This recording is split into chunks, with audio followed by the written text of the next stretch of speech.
اعوذ باللہ من الشیطان الرجیم بسم اللہ الرحمن الرحیم السلام علیکم محترم ناظرین۔ آج کا وظیفہ اللہ پاک کے بہت ہی خوبصورت اور مبارک نام یا وہابو کا وظیفہ ہے۔ سب سے پہلے میں آپ کو ایک واقعہ سناؤں گی تاکہ جب آپ وظیفہ کریں تو آپ کا ایمان تر و تازہ ہو جائے اور آپ وظیفہ بڑی ہی دلچسپی کے ساتھ کریں۔ آج کا جو وظیفہ بتانے جا رہی ہوں وہ وظیفہ حضرت نوح علیہ السلام نے اپنے بیٹے کو بتایا تھا۔ حضرت نوح علیہ السلام کی عمر 900 سال یا 1000 سال تھی، ٹھیک ہے۔ انہوں نے یہ وظیفہ اب جب وہ اس دنیا سے رخصت فرمانے لگے تو انہوں نے یہ وظیفہ اپنے بیٹے کو بتایا، کیا بیٹے اگر تو یہ وظیفہ کرے گا تو دنیا میں کسی بھی چیز کی تمہیں کمی نہیں ہوگی، رزق کی کمی نہیں ہوگی، کسی بھی چیز کی کمی نہیں ہوگی۔ حضرت نوح علیہ السلام نے اپنے بیٹے کو نماز تہجد کی بہت زیادہ اہمیت بتائی ہے۔ انہیں بتایا ہے کہ اگر آپ نماز تہجد میں سجدے میں جا کے آپ ایسے لفظ پڑھو گے، یعنی سبحان اللہ و بحمدہ سبحان اللہ العظیم، سبحان اللہ و بحمدہ سبحان اللہ العظیم کے ساتھ ایک اور لفظ جو ہے وہ ہے یا وہابو کو ایڈ کیا اور بتایا کہ اگر تم یہ وظیفہ کرو گے تو انشاءاللہ العزیز تمہاری زندگی کی ساری مشکلات حل ہو جائیں گی۔ سب سے پہلے میں آپ کو یا وہابو کا مطلب بتاؤں کہ یا وہابو کا مطلب ہے اے بہت دینے والے۔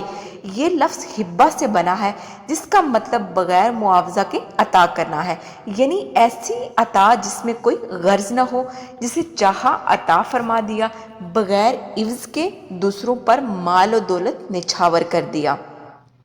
اس طرح بے سوال عطا فرمانے والے کو وہاب کہا جاتا ہے۔ اللہ تعالیٰ وہاب ہے، وہ اپنی مخلوق کو اس انداز میں دیتا ہے کہ اس کا کوئی ثانی نہیں، کیونکہ دنیا میں اللہ تعالیٰ کے علاوہ اور کوئی ذات ایسی نہیں جو بغیر مانگے اور بغیر کسی غرض کے عطا کی جائے۔ اس لیے جو شخص اللہ تعالیٰ کو اس صفت سے پکارتا ہے، اللہ تعالیٰ اس پر اپنی عطا کے خزانے کھول دیتا ہے۔ جو چیز وہ مانگے مل جاتی ہے۔ خاص کر اس اسم کا تعلق رزق کی فراخی کے ساتھ بہت اہم ہے۔ یہ اسم جمالی ہے۔ غربت اور تنگی یعنی رزق کا حل اسی لفظ میں ہے، یعنی اسی خوبصورت نام میں ہے۔ وہ شخص جو غربت اور تنگی سے رزق سے دوچار ہو، یعنی خرچ زیادہ ہو اور آمدن بہت کم ہو، اسے چاہیے کہ اس اسم کا ورد ہر حال میں کرے۔ تو اب ہم چلتے ہیں وظیفہ کی طرف، لیکن وظیفہ بتانے سے پہلے اگر آپ کو اس وظیفہ کی اجازت چاہیے تو آپ ویڈیو کو لائک کر دیں اور چینل کو سبسکرائب کر دیں۔ آپ کے ایک لائک اور ایک سبسکرائب سے ہمیں بہت ہی زیادہ خوشی ملتی ہے۔ آپ نے کرنا یہ ہے کہ آپ نے نماز تہجد کے وقت اٹھنا ہے، یعنی نماز تہجد اللہ پاک کی بہت ہی خوبصورت اور بہت ہی پیاری نماز ہے۔ اللہ پاک بہت زیادہ خوش ہوتا ہے جب اس کا بندہ نماز تہجد کے وقت اٹھتا ہے تو وہ فرماتا ہے کہ کون ہے جو مجھ سے مانگنے والا ہے، میں اس کو عطا کروں۔ ایک بہت ہی خوبصورت شعر ہے، یعنی وقت تہجد آسمان کی جانب دیکھو تو محسوس ہوتا ہے جیسے ساری کائنات صبر کے رنگوں سے سجائی گئی ہے۔ تہجد میں مانگی گئی دعا ایسی تیر ہے جس کا نشانہ کبھی بھی خطا نہیں ہوتا۔ تو حضرت ابو ہریرہ رضی اللہ تعالیٰ عنہ سے روایت ہے کہ رسول پاک صلی اللہ علیہ وسلم نے فرمایا، اللہ تعالیٰ اس مرد پر رحم کرے جو رات کو تہجد کے لیے اٹھا اور اس نے تہجد کی نماز پڑھی اور اپنی بیوی کو بھی جگایا، پھر اس نے بھی یہ نماز پڑھ لی۔ یعنی تہجد کی نماز اللہ پاک کی بہت ہی لاڈلی نماز ہے۔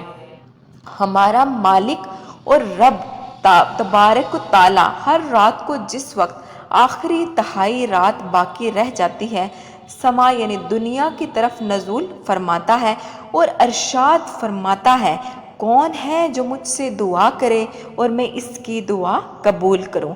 کون ہے جو مجھ سے مانگے میں اس کو عطا کروں؟ کون ہے جو مجھ سے مغفرت اور بخشش چاہے میں اس کو بخش دوں؟ تو تہجد جو وہ ہے وہ اللہ پاک کی بہت ہی پیاری نماز ہے، بہت ہی خوبصورت نماز ہے۔ آپ کوشش کیا کریں کہ آپ فجر کی نماز سے کوئی 10-15 منٹ پہلے جاگ جائیں اور تہجد کی یعنی 4 نوافل ہی پڑھ لیں۔ آپ نے ایسے نوافل پڑھنے ہیں کہ آپ جب نیت کر لیں تو جب بھی آپ سجدے میں جائیں تو آپ نے پڑھنا ہے یا وہاب بحقی سبحان اللہ و بحمدہ سبحان اللہ العظیم۔ ابھی آپ کو اسکرین پہ بھی نظر آ رہا ہوگا کہ یا وہاب بحقی سبحان اللہ و بحمدہ سبحان اللہ العظیم۔ آپ نے اس کو سجدے میں جا کے، یعنی تہجد کے آپ اگر 4 نوافل اگر آپ پڑھ رہے ہیں، کسی بھی سجدے میں آپ جا کے، یا آخری سجدے میں کر لیں یا پہلے سجدے میں یا درمیانے سجدے میں، آپ نے ایسے ذکر کرنا ہے، صرف اور صرف آپ نے 71 مرتبہ آپ نے اس کو پڑھنا ہے، یعنی یا وہاب بحقی سبحان اللہ و بحمدہ سبحان اللہ العظیم۔ یہ وظیفہ جو ہے یہ بہت ہی زیادہ کارآمد ہے، بہت ہی زیادہ مجرب ہے۔ جس نے یہ وظیفہ کیا، میں آپ کو ایسے کیا کیا واقعات بتاؤں کہ وہ کہتا ہے کہ میری زندگی میں اتنا زیادہ رزق آ گیا کہ رزق مجھ سے سنبھالا نہیں جاتا۔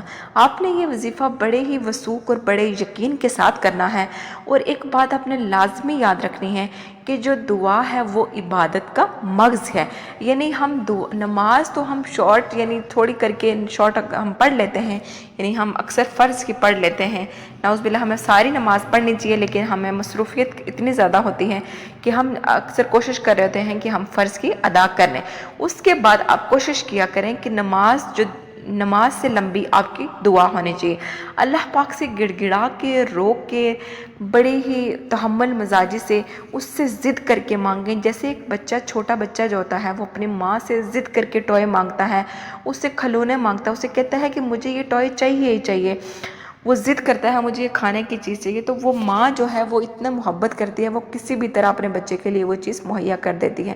تو آپ یہ کیسے یقین کر سکتے ہیں کہ اللہ پاک کی ذات 70 ماؤں سے زیادہ محبت کرنے والی ذات ہے، وہ اتنی زیادہ 70 ماؤں سے زیادہ، مطلب 70 تو جسٹ ایک 70 تعداد بتائی گئی ہے، لیکن اس سے زیادہ وہ محبت کرنے والی ذات ہے، وہ کیسے آپ کی دعاؤں کو ٹھکرائے گی اور آپ کے آنسوں کو ٹھکرائے گی۔ آپ نے لازمی کوشش کرنی ہے کہ اللہ پاک سے گڑ گڑا کے رو کے، اگر آپ کو آنسو نہیں آ رہے تو پھر ایسے ہی رونے والا موڈ بنا کے آپ اللہ پاک سے دعا مانگیں، وہ آپ کی کوشش کو دیکھتا ہے، آپ کی محنت کو دیکھتا ہے، اور آپ کی دعاؤں کو دیکھتا ہے کہ یہ کس تاثیر سے مجھ سے دعا مانگی جا رہی ہے۔ تو اللہ پاک آپ کو انشاءاللہ بہت زیادہ نوازے گا، دعاؤں میں یاد رکھیے گا، اور کمنٹ باکس میں اللہ کے 99 ناموں میں سے ایک نام ضرور ٹائپ کریں۔ خدا میرا، آپ کا اور ہم سب کا حامی و ناصر ہو۔ جزاک اللہ خیر۔ السلام علیکم